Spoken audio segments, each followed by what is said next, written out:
for having introduced me. Before I start, I'm very happy to be with you all on this very auspicious day. Today is Vamana Jayanti, which is also known as Onam. So the whole of Vamana Avatara talks to us about our spiritual journey from the realm of mortality to the state of immortality.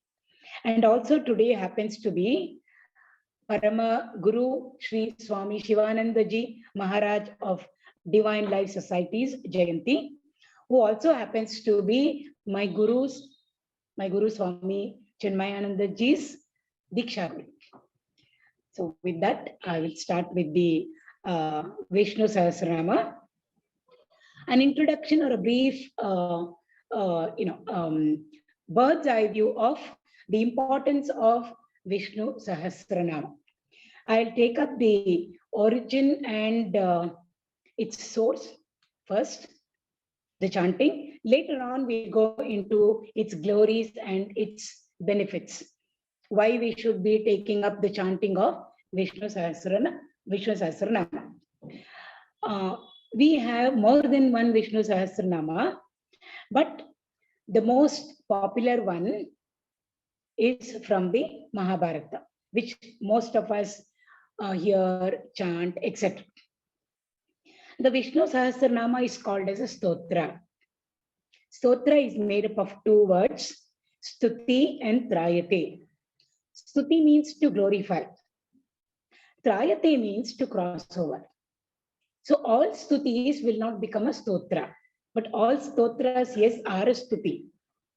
So that which helps us, supposing we praise some entity or a person, which helps us to move over our difficulties, which helps us to cross mainly the ocean of samsara. Trayate means to cross over.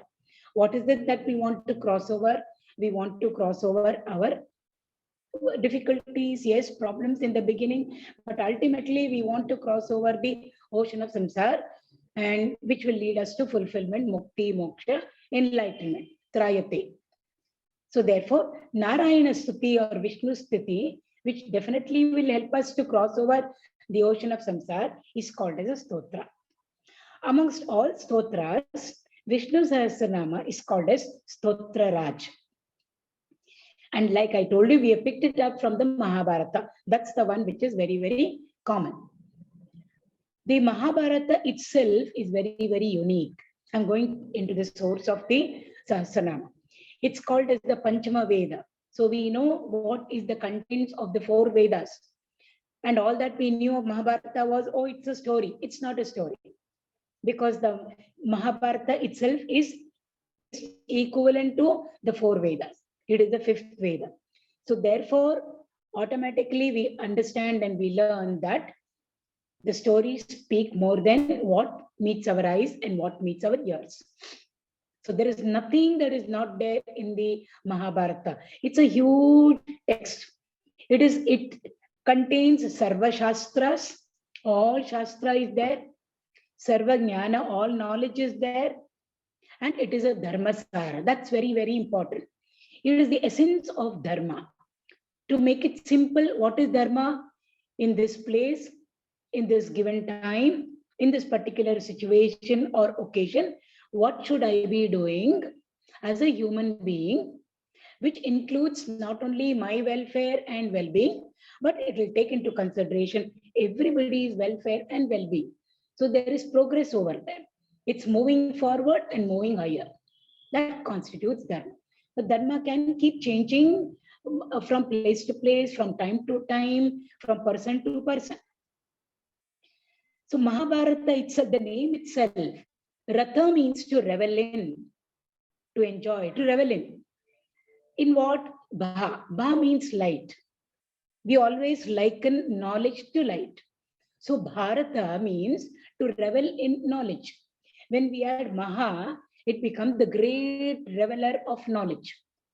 So what is the entire Mahabharata is a concretization of knowledge. It contains all. It contains the mundane, the materialistic knowledge. It contains economics, it contains politics, it contains everything, all the sciences. Plus, of course, it contains the spiritual lessons also for us. That is why it is called as Mahabharata. And in the Mahabharata, they've identified Pancharatnas, 5 gems. Amongst the 5 gems, Bhagavad Gita is one of them, and Vishnu Sahasranama is one of them. The Mahabharata itself is called as a Smriti text, whereas the Upanishad Vedas are called as Shruti. Smriti means that which must come to our Smaran. So constantly we must remember it. Means constantly it should become a part of our lives. Which all Bhagavad Gita and especially both of them, Bhagavad Gita and Vishnu Sahasranam. Adi Shankara in his Bhajagovindam, when he's advising us, he says, every day chant the Bhagavad Gita and Vishnu Sahasranam. And Sahasranama is what he says. We will see the benefits later on. Now coming to the source of it. We know it was given out to us by Bhagavan Sri Vedavyas. He was the first visionary we've ever come across. He's a visionary and therefore he put it into practice and therefore he becomes the greatest missionary. He was the one who gave to us the Vedas, gave to us the Brahma Sutras, gave to us the Puranas, which contain the other Sahasranamas. And also he gave to us the Mahabharata.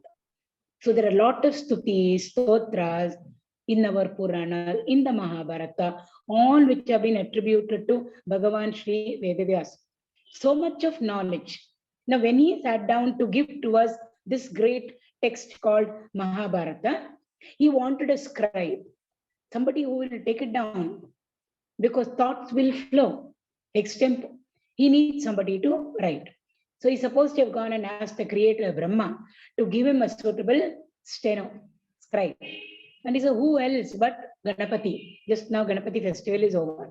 The Lord of knowledge, the Lord of wisdom, and the Lord who removes all obstacles.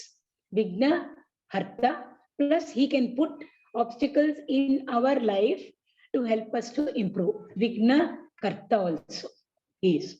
So he said there can't be anybody else better than Ganesha. Ganapati asked him.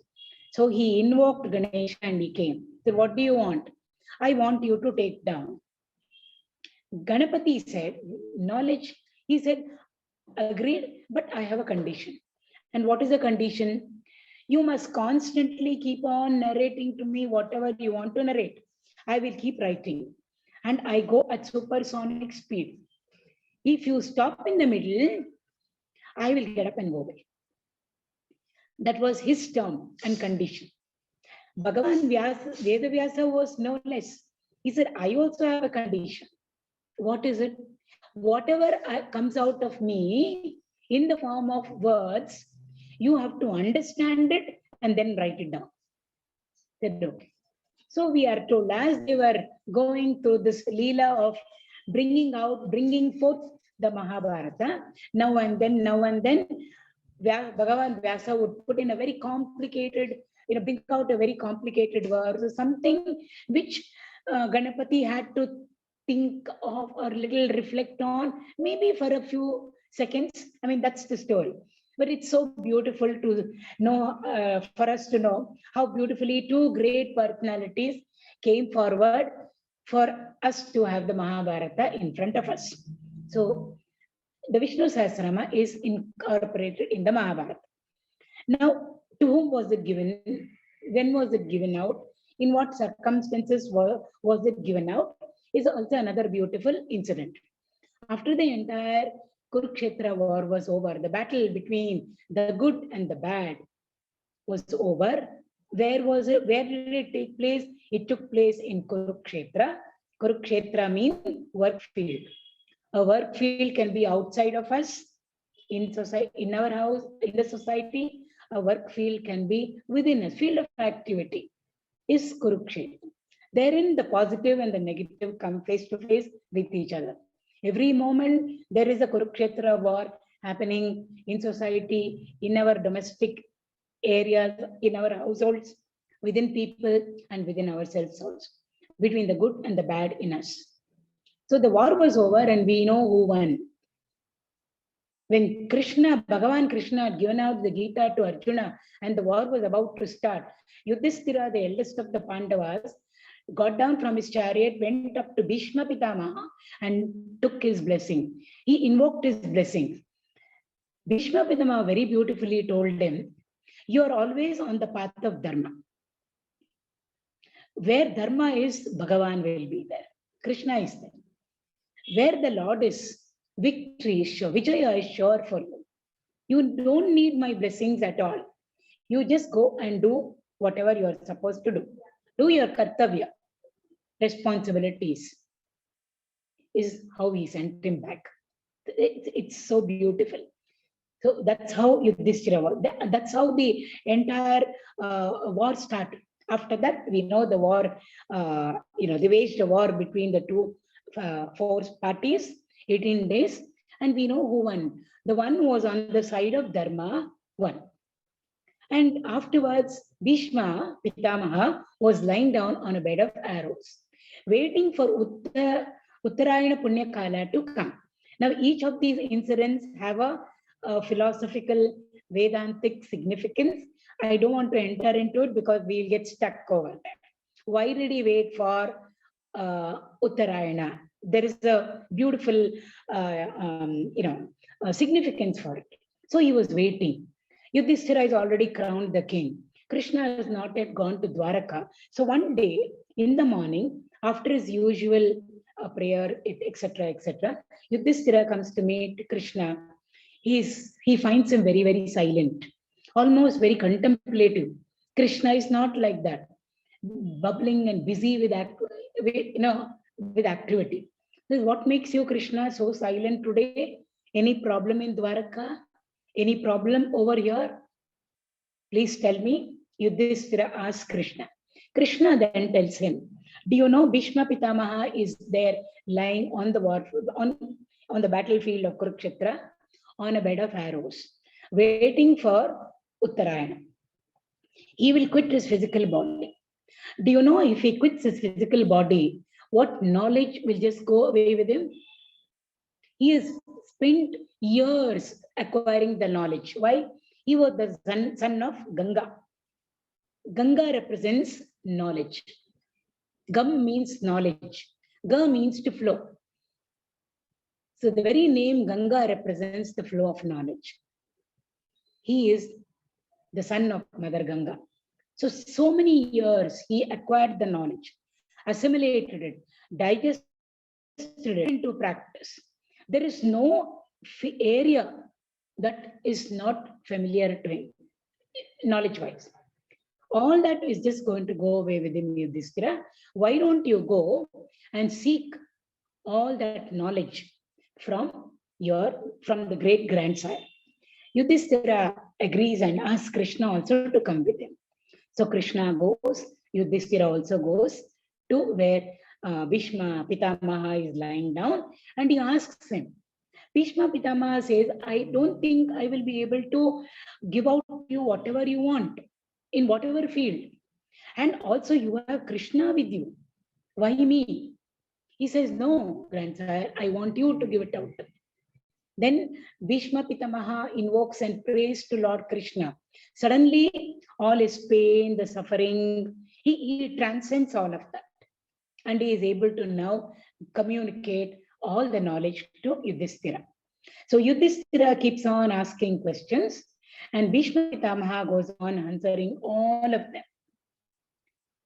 Then Mahabharata, that section deals with that. It's a very big section. There is no topic that Bhishma Pitamaha has not touched upon. Everything is included there. Name it, A to Z. We won't go into the detail. Rajadharma, Arthashastra, all Shastras are there. And at one point of time, Yudhishthira asks him a few questions. Amongst the many questions, a few of them are these. Those are the ones which have come in the Vishnu Sahasranam. He says, sir, I want to know who is that one Lord, the protector, the refuge, the controller of all the worlds, whom if we invoke, whose names if we chant, if we do japa upon, will sure bestow upon us peace, prosperity, auspiciousness, fulfillment, irrespective of whether it is a materialistic field or spiritual field. Please tell me. And finally, of course, who is the one who will take us across the ocean of samsara and give us liberation, mukti, enlightenment? Whose praises should we sing? Whom should we invoke? Whom should we glorify? Is Yudhishthira's question. To this question of Yudhishthira's, Bhishma Pitamaha answers and says, I will now enumerate for you the 1,000 names of Lord Vishnu. Whoever he be, he who, or whoever she be, she who. General it is. No restrictions are there. Actually, for Vishnu Sahasrama, there are no rigid rules, regulations, restrictions. We can just take it up.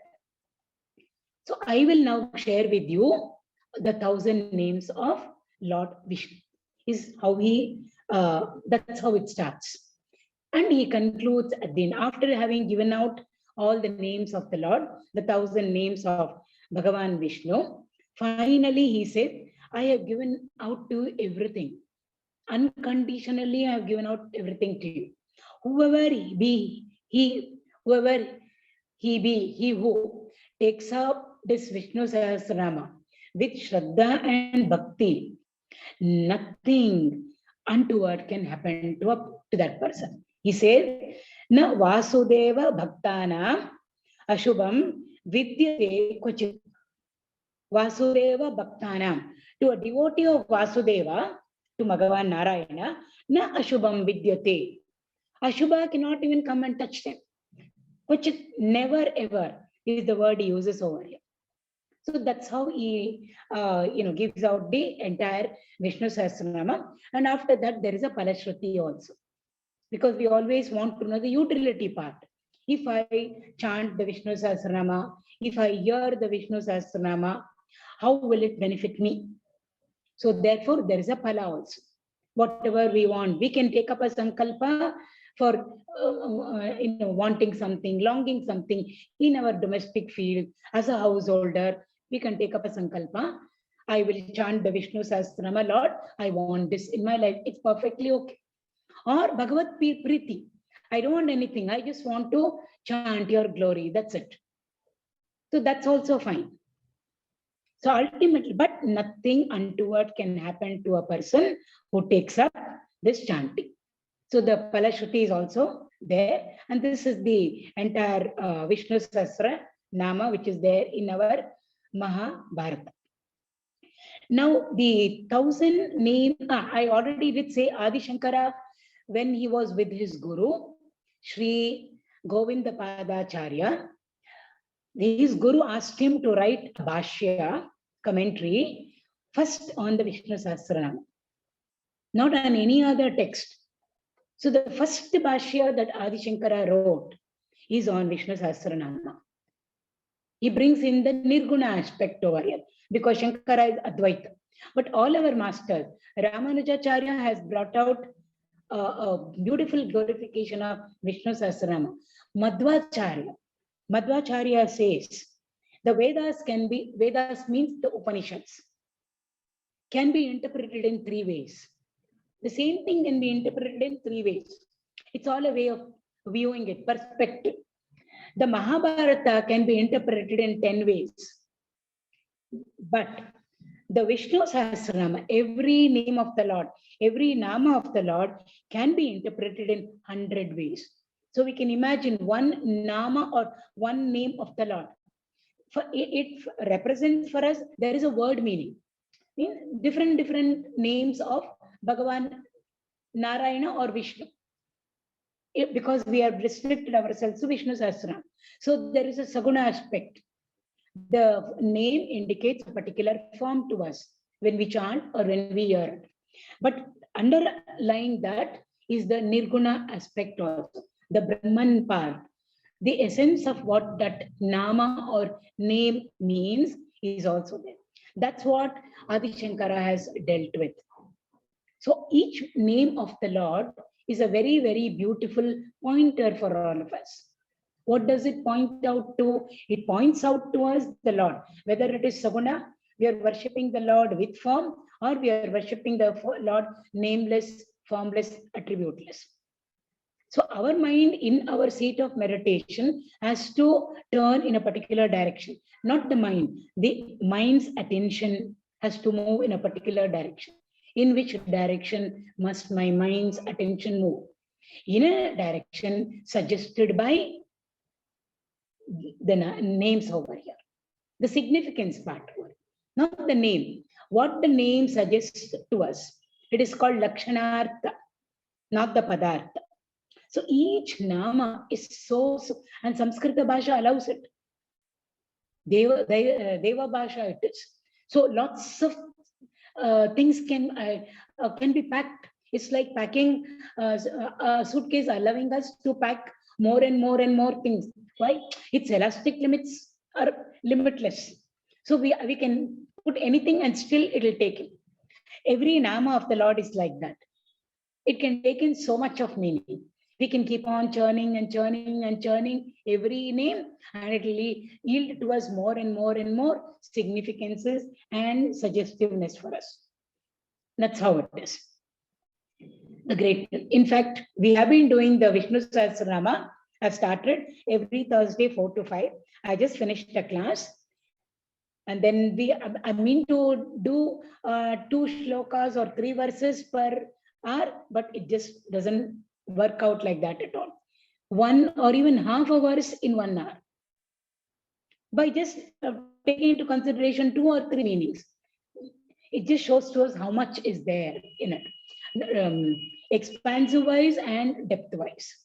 There's so much every nama communicates to us, and we can do it in 2 different ways. We can take it an archana, offering flowers to the Lord when we add an Om and a Namaha to each and every nama, to every name. Om Shri Krishnaya Namaha, Om Govindaya Namaha. So Om and Namaha we can add. That becomes the archana type, or we can do the verse type, which we normally sing. All the names are connected. They're all put down in verse form. So this is about the Vishnu Sahasranama. Now, before we start chanting, whether we do it individually or whether we do it collectively, to all of us together, mass chanting, we call it. There is one something called as a warming up exercise. We can use that word, preparatory exercise. There will always be a preparatory exam or a warming up exercise for every. We started this class with a prayer. It's a warming up exercise. So like that, in the beginning of all Sahasranamas, not only Vishnu Sahasranam, not only Sahasranama, Bhagavad Saptaha we can take up, Ramayana Saptaha we can take up, Gita Parayana chanting we can take up. Anything before that, even before, there is of course a Dhyana Shloka, which is like an invocation, a warming up exercise, but there's something very beautiful called as an installation ceremony that is done. What installation ceremony? Installing Bhagavan within ourselves. There are 2 types. One is called Anganyasa, one is called Karanyasa. Kara means in the hand. In my hand, in my palm, I install the Lord, and then I invoke him. That is called Karanyasa. Many follow that.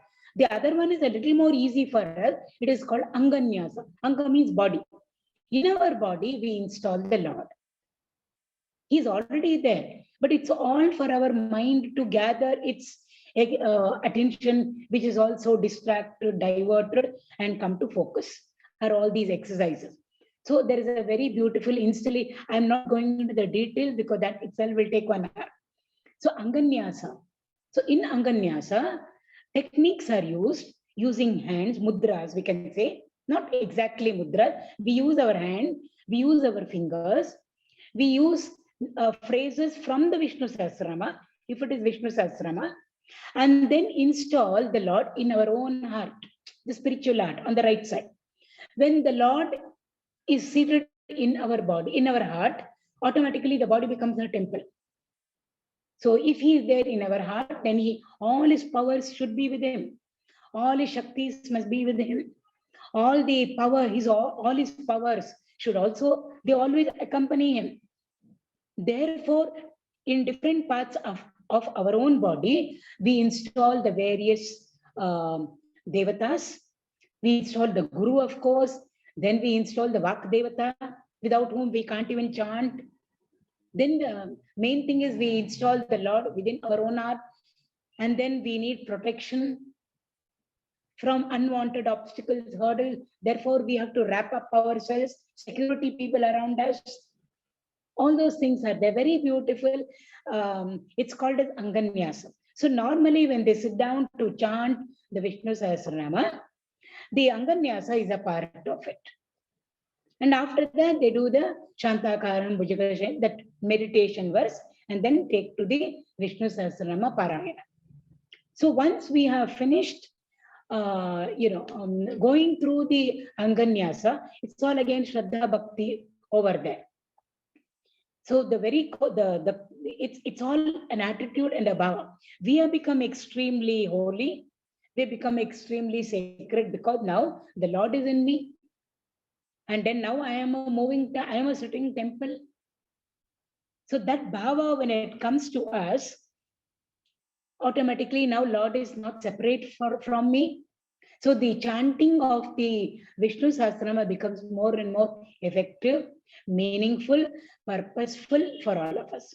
That is Anganyasa, which we are not going to go into it in detail.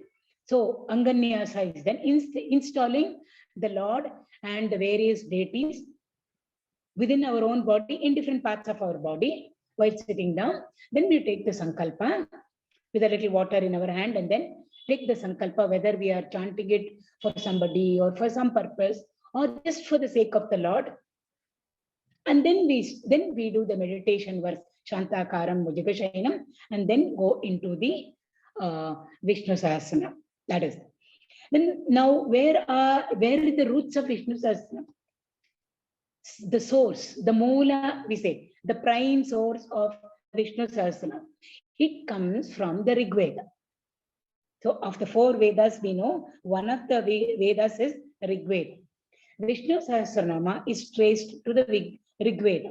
There is a portion over there called Brihati Sahasra. Brihati gives to us the meter in which the verses are. Brihati. Sahasra is 1000. So Brihati Sahasra is a combination, is a collection of 1000 verses. The beauty of this Brihati Sahasra is every verse has 36 swaras and 36 vyanjanas. 36 verses and 36 vyanjanas. 36 plus 36 is 72. So it's like 72 alphabets in each verse. Aksharas, we call it in Sanskrit. 72 of them in one verse. Like that, there are 1000 verses. So 72 into 1000 gives me 72,000 aksharas. Now the essence of this Brihati Sahasra is the entire Vishnu Sahasranam. That's the beauty of it. We've already come into the benefits and glory of it. So by just once chanting the entire Vishnu Sahasranama, every akshara or every alphabet has got its own energy field. So when we say a, I, whatever, every alphabet, akshara, has got its own energy, it's got its own vibrational frequency. So by going through the entire Vishnu Sahasranama, individually or collectively, once we go through it, 72,000 aksharas have come out of us. We can imagine the vibrations that have been generated. Individual also very powerful, collective even more powerful, because there is cumulative effect. And what can be the effect of these 72,000 akshar, this Vishnu Sahasrama on us and on the entire, all of us and the entire environment. Therefore, even while chanting the Vishnu Sahasranama, whether we do it silently or whether we do it audibly, there is a way of chanting. Pronunciation should be very perfect, Sanskrit, because then the meaning can change. A particular pitch, especially when it is audible. Mentally also we can raise our pitch inside, but audible particular pitch, a particular loudness, and a particular modulation should be there. Almost like a Vedic chanting, but it's not Vedic chanting. Like that. It goes up, it goes down, it goes up, it goes down. The overall effect is extremely beneficial, extremely powerful at us. So once we go through the entire Vishnu Sahasranama, 72,000 aksharas have automatically come out of us. What is the benefit? What a discipline for our tongue, our mouth, upper jaw, lower jaw, throat. And when we are into it, proper chanting, the nada, the sound comes not just from the throat, it comes from the navel reach. From there, every sound comes actually from there. Then it becomes manifest at our throat level and at our tongue level. So from there it starts. We can imagine what will be the impact and the effect of the Vishnu Sahasranama and on all of us. So discipline of the tongue. Vak Shakti comes to us. The strength of vocabulary, not just vocabulary, how to communicate, how to, everything gets very beautifully refined for us. Even at the throat level and at the vocal cords, because for all of them, it is a yoga, for all of them, it is a tapas, for all of them, it is a yajna, it is a discipline at that level. That's how it is. So therefore, there is a procedure for chanting. There is a way of chanting also. So once we have gone through it, it will leave its everlasting influence on all of us. We'll come back to this 72,000 again later on for the benefits part. So now in Sahasrama, what all gets included?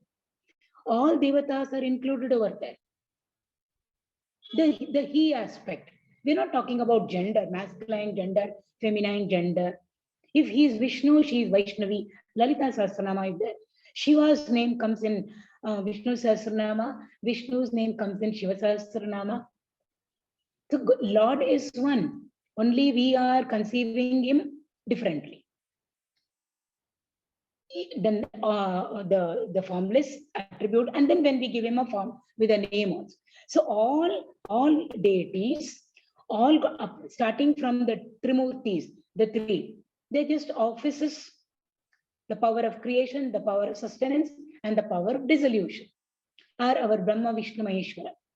All the cosmic phenomenal forces have been deified and given name Agni, Varuna, Indra, Ityadi, Vayu, all gods, all names are there. So all gods, all deities, all powers have been very, very beautiful, are all very beautifully invoked by single rendering of the Vishnu Sahasranam. Like I said, we can do it individually, we can do it collectively also. Now, what are the benefits? And normally they are special days are taken up, birth star, Ekadashi day, Dwadashi day, a full moon day. But every day is a special day for us. We can chant the Vishnu Sahasranama. So people take it up on special days. What will be the benefit? There is materialistic benefit and there is spiritual benefit. There are verses to endorse all these things also. I haven't taken them up for want of time. Sanskrit verses are there, written by our acharyas.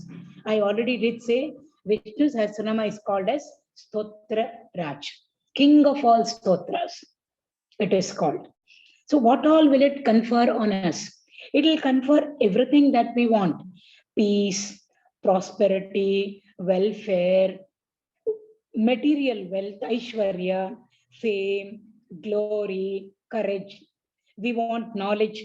Memory system is very, very dull. We're not able to grasp things properly. So we want a sharp intellect. So knowledge will become ours. Memory system will get sharpened. These are all at our level.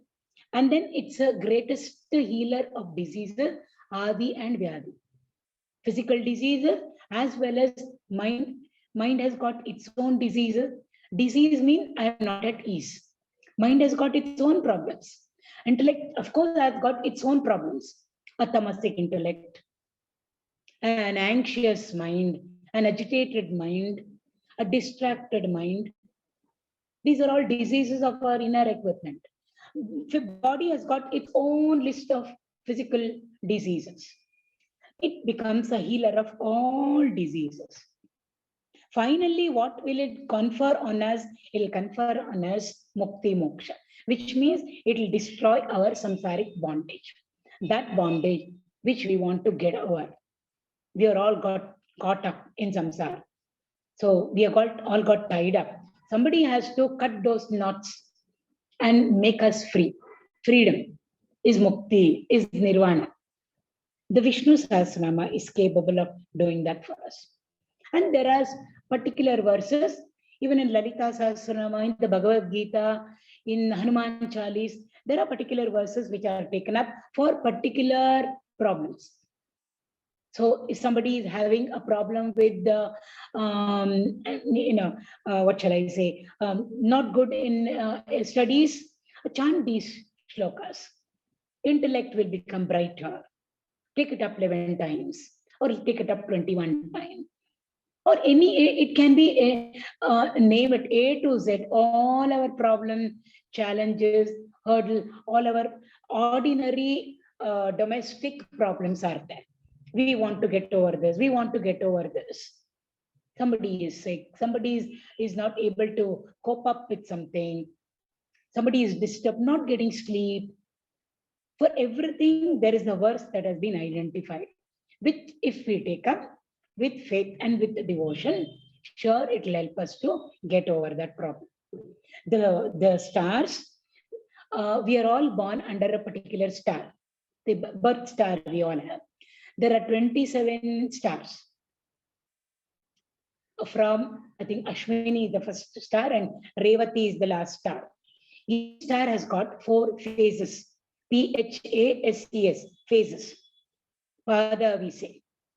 All of us, when we are born in a particular place, on a particular day, at a particular time, we will know under which star we have been born and also in which phase of that star we have been born. So Ashwini phase 1, Ashwini phase 2, phase 3, phase 4, like that. Rohini phase 1, phase 4, etc. So 27 stars, each one has got 4 phases. 27 into 4 is 108. There are 108 verses in the Vishnu Sahasranam. We have to add that Vanamali also. The last one, which we normally chant 3 times. So therefore, 108 verses for each one of us, because each one of us is born under one star in one phase. So the combination, how many are there? 108 possibilities are there. There is no 109th one.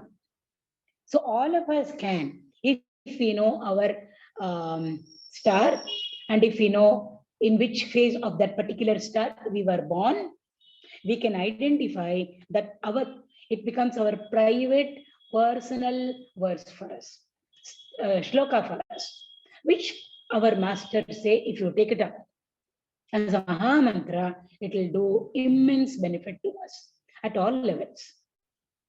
That's one of the beauty of this. So star, and also, what about planet influence? Navagrahas, astrology is a science. Astrologers are a question mark, but astrology is a science. What we have brought with us as our prarabdha, as a destiny projected out, we can project things. Small little insect put under a microscope, it goes through a lens, it looks big to us. Similarly, all the prarabdha that we have brought, the destiny that we have brought with us, if we project it out onto the cosmos or onto nature, becomes the pattern of the planets. Or the perfect oneness or a perfect connectivity between we all, the micro and the macro over there. So therefore, what about the planetary influences, especially two planets which are very powerful, Mangala Graha and Shani Bhagavan Saturn. So therefore, we are told none of the planets' adverse influence can touch. Yes, problems will be there, but to certain extent, it will become less for us. If we take up the chanting of the Vishnu Sahasranam, especially Saturn, Shri Bhagavan, they say, karma adhidevata is.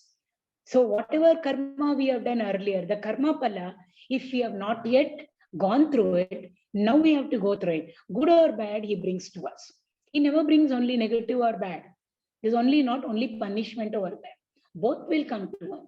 Who gives it to us? The karma adhidevata gives it to us.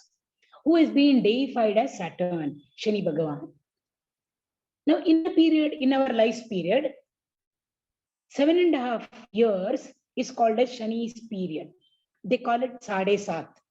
It will come so many times to us. If we live for 100 years, it will come in a cycle of 30 years, I think. Once it will come, this 7.5 years, Sade Sat. It won't come so much when we are very, very young, because we won't even be conscious of the pain. We won't know that we are going through this because we did something wrong, long back, or in our previous lives. It won't come when we are very, very old, beyond senior citizen, because we were already gone through. So somewhere in the middle, this 7.5 years will be very, very crucial to all of us. Again, it depends on us, how good or how bad we were previously and up to today. So each one of us is different. It can't be generalized at all. But when it comes to us, it can hit hard. All the mistakes that we have done, and the wrong things that we have done, the negativity that we have entertained, it'll all come to us in the form of a karma pala, and we have to go through it. It can be very difficult for us. Therefore, they say, take up to the Vishnu Sahasranama, especially during the 7.5 period of Shani Bhagavan, Shani's effect. What will happen? To a large extent, it will get softened.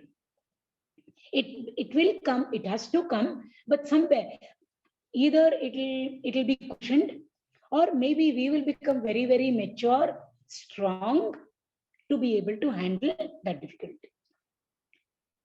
How will it happen to us? By chanting Vishnu Sahasranam. And also our masters say, this is the best japa yajna that we can do in our lives. Krishna says in the Bhagavad Gita, 10th chapter, amongst the yajnas, I am japa yajna. What is a yajna? Yajna is not a homa. Nya means knowledge. Ya means to move forward. So all that we do in our lives, with the help of the right knowledge, is a yajna.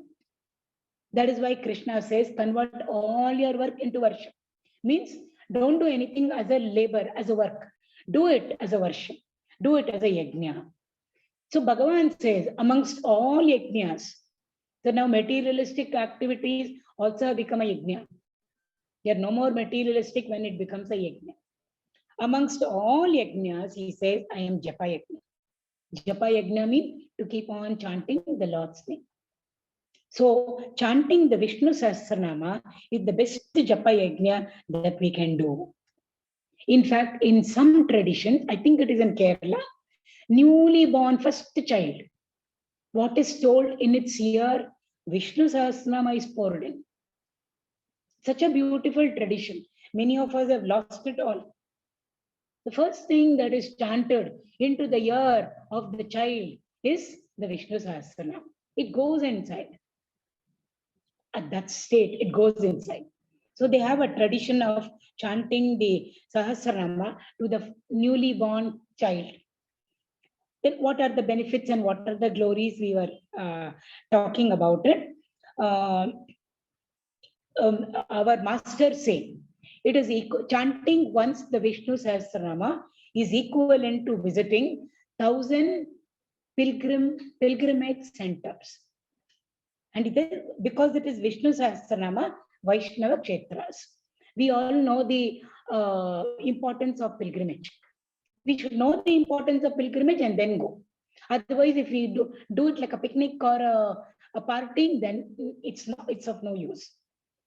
But it's not so easy for us to go for pilgrimage. We can try it out. Only thing is we have taken everything for granted. Oh, I wanted to go, I went. It has to be there for us. Like they say, if your name is written on the grain of rice, only then it will be there for you. Kane, Dane, something is there. In Hindi, I don't get that. So it should be there for us. We should be an adhikari and a fit recipient, and the adhikara we should be qualified to be able to visit that pilgrimage center, Kshetra. They're all very, very powerful energy centers for us, wherein if we go and stay there and allow it to do what it's supposed to do, what it should do, then we'll come back doubly blessed. That's the importance of all our pilgrimage centers. To go even to one is so, full of merit. To go to two, of course, full of merit, double merit. Here the teacher says, 1,000 Vaishnava Kshetras, if you have visited, how much of punya we will earn in our pocket. That much of punya we will get by just sitting down and chanting the Vishnu Sahasranama once. Now, not that we should stop going for pilgrimage and only sit and chant the Vishnu Sahasranama. It's an alternative over there. So that is, the importance and the glory of Vishnu Sahasranama, this is all. Then I did go through the 72 in 2000. So we already know now that once by chanting the Vishnu Sahasranama, 72,000 aksharas have come out of us. That is a phenomenal exercise for all of us. And also the energy field that is created around and about us is phenomenal. Only thing is we should be sensitive enough to be aware of it. Most of the time we are not sensitive to. The moment we finish Vishnu Sahasranama, do the arati, next is prasad, then we complain about the prasad. This was not all right, that is not all right. So there it all goes. We have to carry back with us the blessing of having chanted the Vishnu Sahasranama. So 72,000 aksharas I have already done. Then there's one more very beautiful benefit. Human life normally supposed to be 100 years. Normal. Some may live more, some may live less. It all depends. But 100 is supposed to be a full life, full span. 100. And in 1 year, 100 years. In 1 year, how many days are there? 360 days are there. In our tradition, it is not 360 plus. If we look up our calendar, solar or lunar calendar, it is only 360 days. Can be beautifully divided into 180 and 180. And we have festivals which are directly facing each other also, very, very important ones, which come after 180 days. So therefore, if in 1 year, there are 360 days. 360 days means 1 day is 1 night, 12 hours plus daytime. Therefore, 1 year has got 360 full days, and 1 day has got a day and a night. So therefore, 1 year has got 360 days and 360 nights, which comes to 720. 100 years. 720 into 100 is 72,000. So therefore, masters say, if you take up the Vishnu Sahasranama chanting, Ayur Arogya will be there. Not that all of us who chant Vishnu Sahasranama will live for 100 years. What is the use of living for 100 years if at the 45th year or the 70th year somebody becomes bedridden and can't do anything? So not only we want to live a life, more number of years, but those years we should be healthy. So that is what it means when they say number of Ayur, Arogya, both go together. Ayus not only means a number of years, but the number of years should be backed by full health. So even if a person has lived for 70 years, 80 years, full of health is equivalent to 100.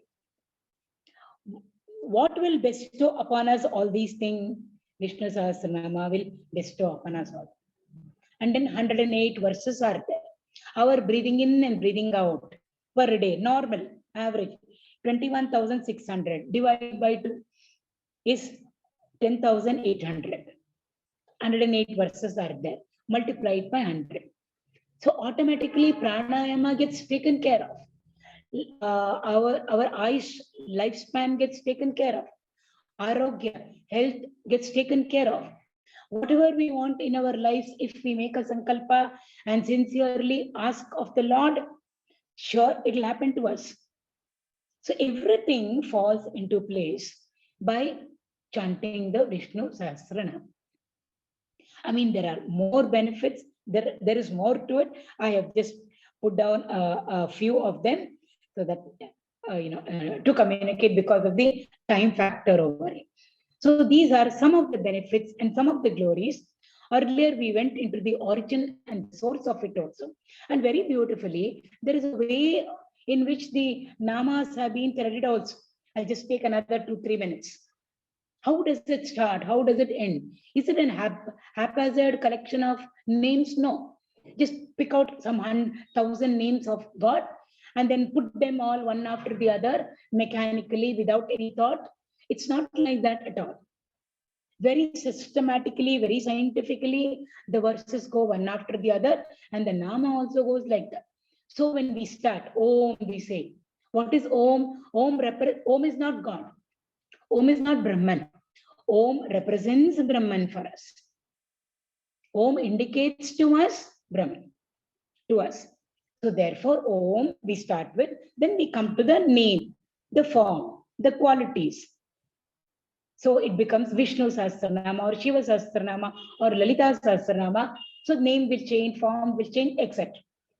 So then Om, and then first word is Vishwam. Priorities over there. We all have characteristics and qualities.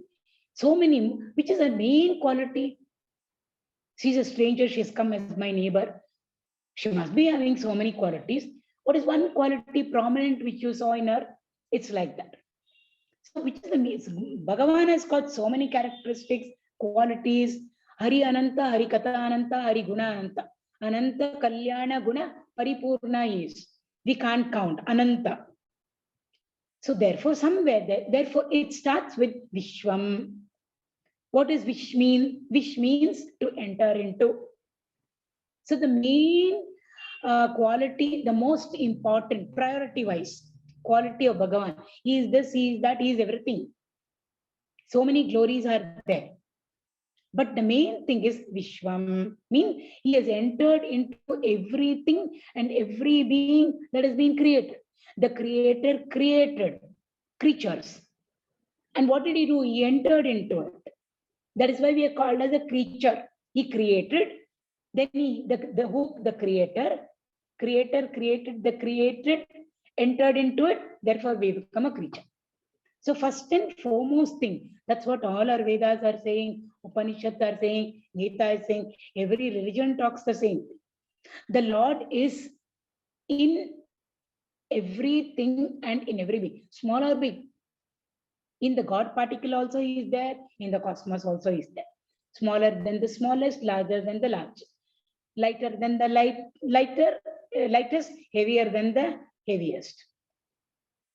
It's like that. So therefore, the most important nama, if we may say, of Bhagavan is Vishwam. He is entered into everything. Then comes Om Vishwam Vishnu. The moment, oh, Vishwam means he has entered. So he's sitting inside. That somebody is not outside. Vishnu means all pervading. So he is not only, he pervades and permeates. Permeate means to enter into. Pervades means from outside. So from outside also he is there covering it up. Inside also he is there. Where is he not? That is the meaning of Vishwamayam, Sarvam Vishwamayam Jagat. Who is there in the Jagat? Jagadishvara is there. So Vishwam, Vishnu. And what is his nature? Vashatkara. Vashatkara means Yajna. Yajnamayam Vishnu. Whatever he does is Yajnamayam. He moves forward only with knowledge. whether he's creating or maintaining, or whether he's doing destruction, constructive destruction. So we, being a small little image of his, what should we be doing? We should not be doing work like the way we work. Or you going through it, labor, monotonous, boring. We also must do our yajna. Why? He is yajna. Therefore, we also must become tiny, tiny little walking yajnas we must become.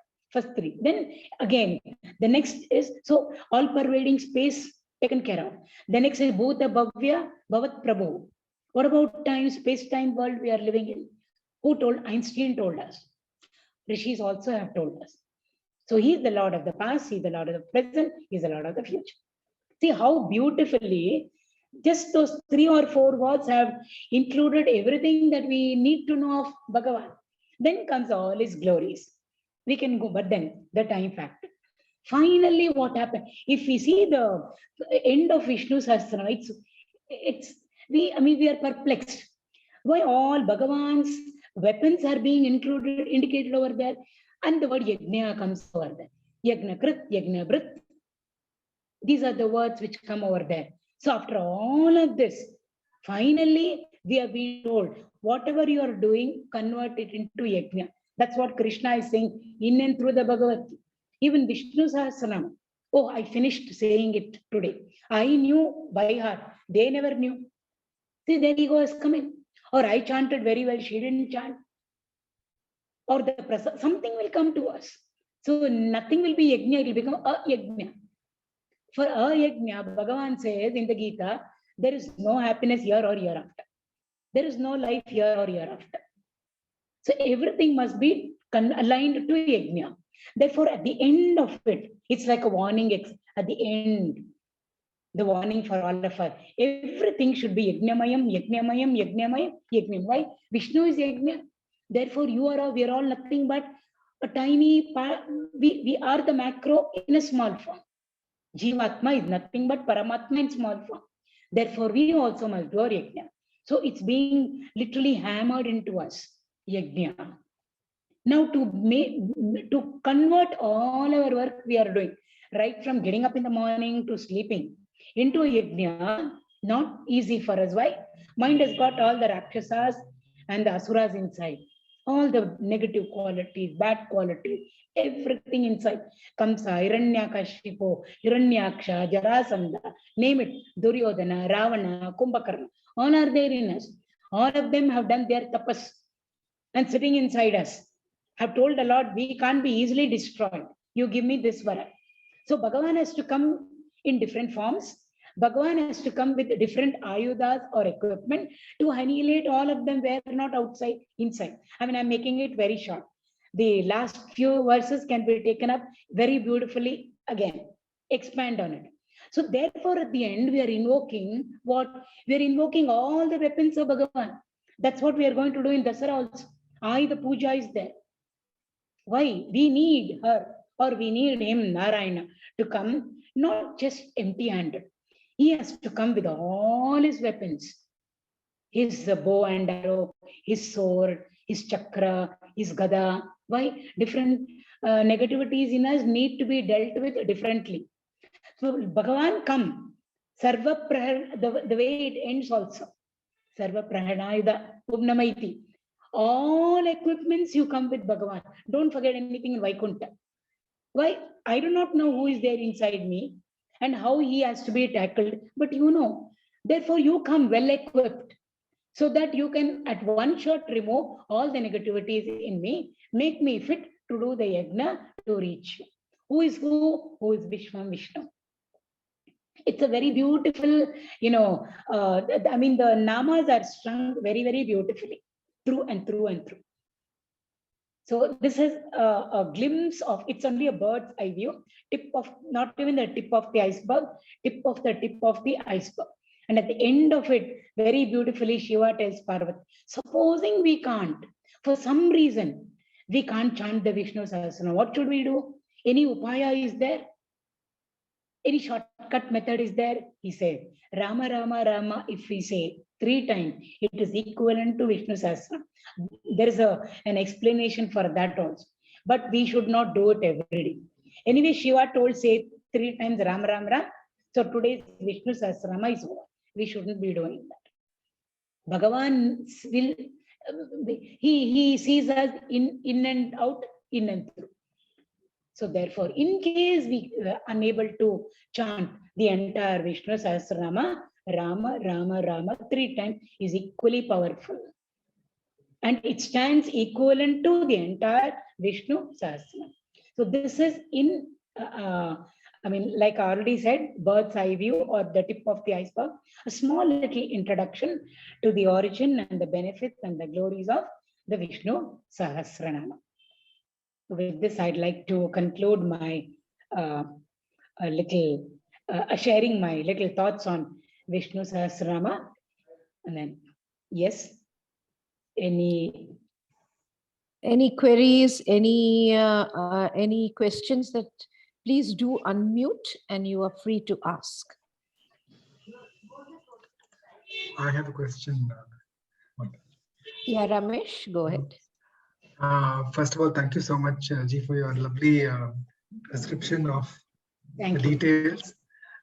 Just wanted to ask you once again, what is the reason why that main part of the Vishnu Sahasranama is considered like chanting the whole Vishnu Sahasranama? If you chant those lines, Sri Rama Rama Rameti Rame Rame Manorathi Sahasranama. I need another 10 minutes for it. Okay. Rama, say, okay, Rama, Ra plus Ma. Ra has been, Rama itself is a combination of the Vaishnava mantra and the Shaiva mantra. The life, the bija, the life of, if you take Om Namah Shivaya, if you remove the Ma from Om Namah Shivaya, it becomes Nashivaya, ulta of auspiciousness. So, so Ma is very vital and crucial for the Shiva mantra. From the Ashtakshari, Om Namo Narayanaya, if you remove the Ra, it will become Om Namo Na-ayana. There is nothing at all. It will become null and void. The whole implication. Therefore, we are told, Vasishta Mahamani, when he was naming Bhagavan, Dasharatha's putra, picked up both the mantras and he took the life, they're called Bija Akshara, life Aksharas, we can say, which gives life to these two mantras. So Ra was removed, Ma was removed, put them together, it becomes Rama. Now in Sanskrit, we attach numerals to numbers to Ra and Ma. Like I said, every Akshara has got its own energy field, vibrations are very beneficial. Ra is associated with the number 2. Ma is associated with the number 5. So when I say Rama, it is 2 and 5. In our tradition, we don't add. Everything is this many times, this many times. It's always multiplication. So 2 into 5 is 10. So once I say Rama, it's equivalent to taking 10 times the name of the Lord. If I say Rama, Rama, it is 10 into 10. It's like doing an Ashtottara in the temple when we go and do Archana 108. If I say Rama, Rama, Rama 3 times, 10 into 10 into 10, 1000. So to say 3 times Rama will give me the benefit or the punya of having gone through 1000 names. Rama Nama is very powerful. That itself will need 1 hour. Why Rama? It's called Taraka Mantra. Taraka means mukti, bliss. Tara means Tarana, to cross over. To cross over the realm of change and to take us to the realm of changeless, which is represented by Satchitananda, is Rama. So that's all. That's all. And also, I was told, I mean, of course, for me, I'm very fond of Lord Ram actually, but I was told that chanting Krishna's name is even more powerful than chanting Rama's name. But in the Hare Krishna Mahamantra, sometimes some versions have. Yes, again, it is different sects, different groups. See, when the Vaishnavite will say, if you take up Puranas, Vishnu Purana will say Vishnu alone. If you take up the Shiva Purana, it will say Shiva alone. We needn't have to get confused. Lord is one. We have been given, the freedom to choose something which will align with our constitution. So nothing is great. If I take up Krishna, I can talk about Krishna for hours. If we take up Shiva, now we just finished Krishna Jayanti, where Krishna was the best. Then we finished Ganesha, Chaturthi. There we said Ganesha is Parabrahma. Now we are going to do Devi Navaratre, where she is Parabrahma, Swarupini. It's like that. So There we're is praising God nothing in different inferior, names, we're nothing praising the superior. same God. Yes. Nothing like this is the best or this is not. All will lead us to Him only. Same. Only we need, in the beginning, they say hold on to one because, easily we can get disturbed and distracted. In the beginning, hold on to one. After some time, it doesn't matter at all whether we take Krishna's name or Rama's. But in the beginning, some discipline. That's all. To scare us, they put these things. That's all. That's all. You believe in Krishna, believe only in Krishna. You believe in Shiva, believe. I have people asking me, after Hanuman Chalis, now shall we leave all gods and take to Hanumanji? After hearing on Vishnu Sahasranam, shall we leave Hanumanji and take to Vishnu? Nothing like that. When we are talking about that is the best. Thank you. There are some questions in the chat box. So I'll just read it out. I think most of the people are interested in knowing your phone number. So could you type that out or call it out so that those who would Can I call it out? I'm not very comfortable with it. Please do. My number is 98453 98453 06608 06608 98453 06608. I'll share. Swati knows my phone number, so she can share it with everybody. I've shared it. Vishnu Sahasranam. Thank you, Ramesh, for putting it on, and thank you, ma'am, for also sharing it verbally for those who cannot access the chat box. You've got a lot of praises that the program was excellent, your presentation was excellent, and of course, one or two people have also asked their names to be put into this forum, which Swati will automatically do. And Umapai, who I think missed a little bit, says, it was so beautifully explained. I missed the beginning, but we'll listen to the recording. By the way, this program has been recorded. And if you go onto the website, Swati will be putting it up and you can watch it leisurely. All of you can. Okay, Swati will be putting it up.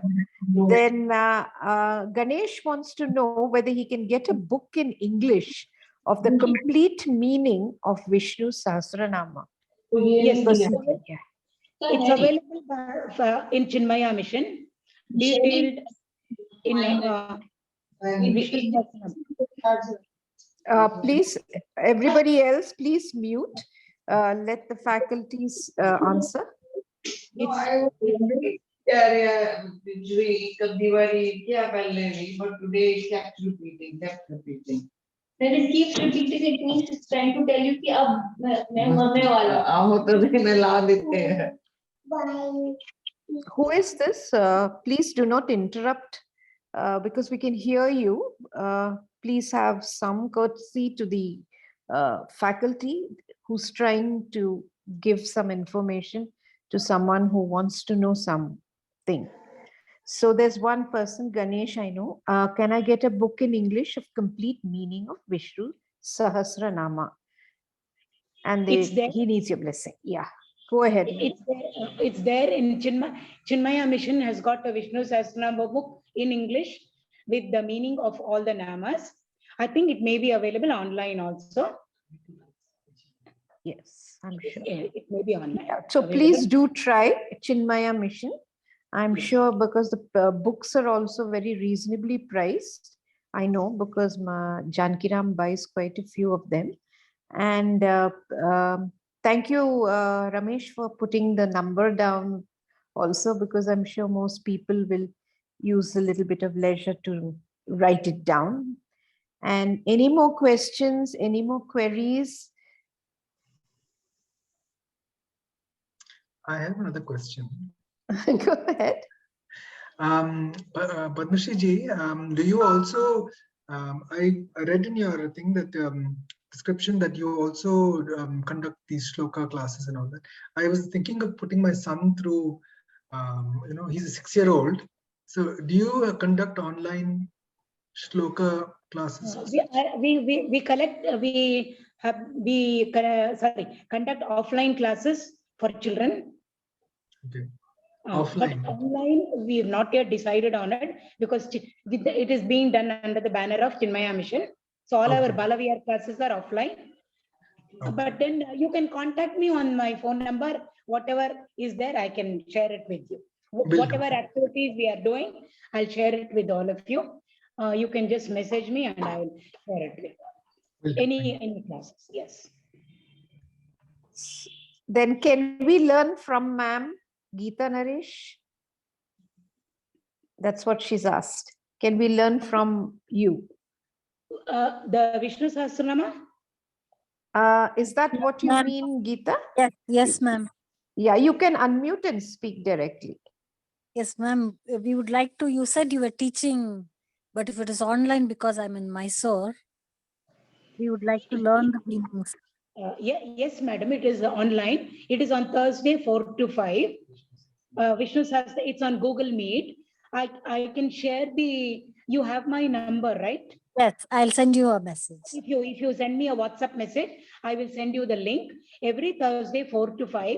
We've just started. I only finished 20 slokas. There is lots to complete. You can sure join the online class. Thank you so much, ma'am. Anybody can join.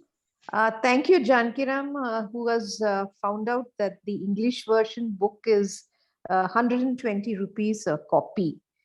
So that's for anybody's information who would like to buy at Chinmaya Mission. So please do make use of this. So if there are no more questions, I would just initially like to thank the faculty, Padmashree, who's spent so much of time in coming, and I mean, most of us have learned a lot. Don't you think so, Ramesh? Yes. Yes, I think everyone here will agree with that. And before Ramesh's turn comes to give a conclusion and conclude with Loka Samasta, I would like to say this class was very interesting and it kept all of us literally hanging on to every word that you were saying. And I hope we are, at least in my case, have become slightly more clever. So for whatever it's, but anyway, I hope to see you again. And before Ramesh, could Swati just project next week's program before you finish? Okay, Swati, could you just can you just put on to next week's program, which will be on Thursday? Anybody who's interested, it's on the screen. So burn your fat without going to the gym. That's slightly different. Oh, that thanks Subramani Sarode, because I think you're on the participant list even now. We're waiting for that also. So please, anyone interested, you're free to join, and you can give in your numbers to Swati, and she will definitely see to it that you get the full link and all that on the day of the program, and you can join freely. And there's another program, isn't there, Swati? The monthly program, you can just put a picture of that also. We usually have a monthly program at the school, which will start on Saturday and finish on Sunday. And I think this time there is one on Ho'oponopono by Meera. So this is the one. And in case anyone is interested, you're welcome to contact the numbers given in here and you'll get the details. It's a subsidized program, which would be about 1,400 for boarding, lodging, as well as for all the classes. So it starts on Saturday, finishes on a Sunday. So I think this one will be on the 24th and the 25th of this month. So you'll get all the details from the numbers given here, the phone number. And do come. And now over to you, Ramesh. Thank you, Malti ji. So, Padmashree ji, thank you so much for such a nice, effortless talk, Satsang actually on Vishnu Sahasranama.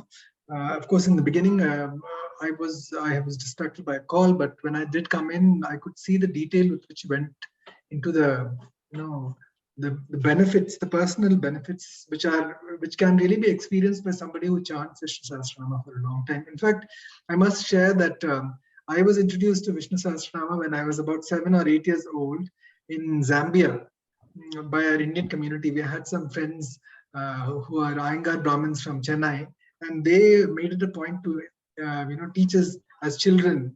And I knew the Vishnu Sahasranama by heart. And when I came back to India, I kind of forgot because we lost the practice a bit. But now I'm recollecting, and it is a wonderful experience. Recently, also when I chanted for a few days, it was a wonderful experience to actually, chant the names of the Vishnu Sahasranama. And I remember also when I was serving at ISKCON for a while in the UK, I used to chant the Hare Krishna Maha Mantra, but suddenly when I came across the Vishnu Sahasranama once again, I, for some spontaneous reason, also developed a very great fondness for Lord Rama. And I think it really came from chanting the Vishnu Sahasranama. And this is the kind of effect, as you quite rightly put, this is the kind of various types of effect this Vishnu Sahasranama has on different people.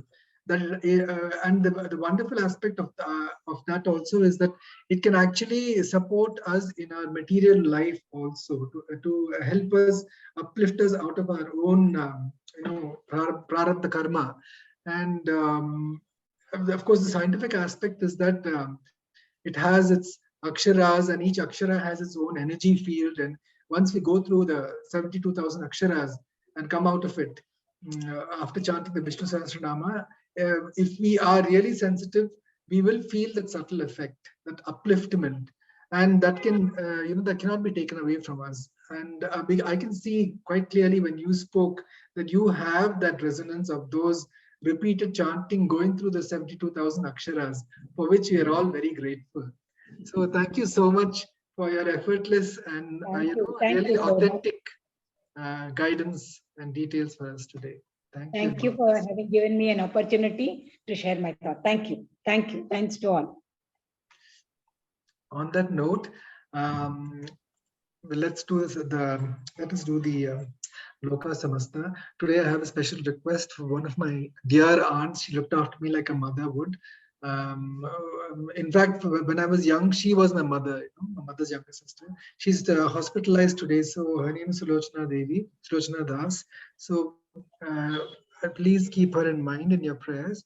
Let us also remember all our loved ones and those in our communities who need the blessings that come from these wonderful prayers. Let us all sit straight with our back, neck, and head aligned. Take a deep breath and let go. Let these prayers also benefit all of humanity worldwide and go out into the universe. Loka samasta sukhino bhavantu. Loka samasta sukhino bhavantu.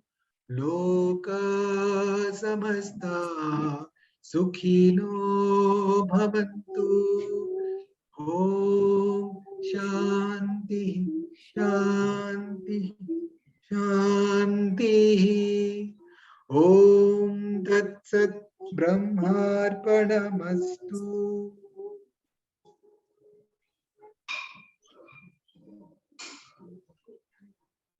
Thank you, Ramesh.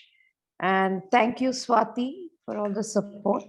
And hope to see most of you at least next week also. And ma'am, I hope you will be there to do a weekend program at the school. And Sajani would probably talk to you about it. And thank you, everyone. Have a wonderful night. Good night to everyone till we meet again next Thursday. Thank you.